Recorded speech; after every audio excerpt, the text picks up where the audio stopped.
Salamünaleyküm herkese dəyərli izləyicilərimiz. Bizə saxlamağın qaydası bax budur. Bindi şərbətləri verilib, bunlar bir günlük.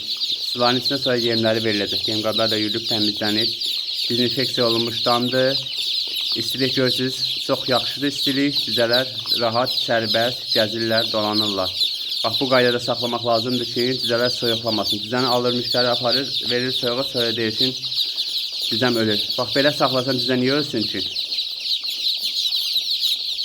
Sizdə hər müştəriyə aid deyil, %1 dənə, %2 dənə olur da indi. Lat %5 dənə olsa da görürsünüz ki, olur. Bizə satanlar, saxlayanlar bilirlər. Bax belə, təmiz. İnşallah bundan bir günlüyü də var, 3 günlüyü, 5 günlüyü də var da. İndən belə həmişə mayalanmış cüzələrimiz olacaq. Ta ki 2026-nın may, iyun ayına qədər Allah ömür verdiksə işləyəcək inşallah. Burada nömrəmiz yazılır. Əlaqə saxlaya bilərsiniz. 1 günlük, 5 günlük, mayalanmış, mayalamamış bütün cüzələrdən sifariş verə bilərsiniz.